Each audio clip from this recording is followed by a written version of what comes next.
June 4వ తేదీన జరగనున్న కౌంటింగ్ నేపథ్యంలో యంత్రాంగం సన్నాహ ఏర్పాటు. శాంతి భద్రత ఇతర అంశాలపై కలెక్టరేట్ మీటింగ్ హాలులో వివిధ అధికారులతో నిర్వహించిన సమావేశంలో సమీక్షిస్తున్న జిల్లా ఎన్నికల అధికారి collector doctor Mallikarjuna, police commissioner doctor Ravishankar.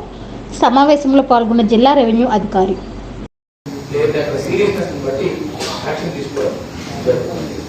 అలాగే ఒకసారి కౌంటింగ్ ఈవెంట్ లోపలికి వచ్చిన తర్వాత మళ్ళీ కౌంటింగ్ ప్రాసెస్ పూర్తయ్యేంత వరకు ఒకవేళ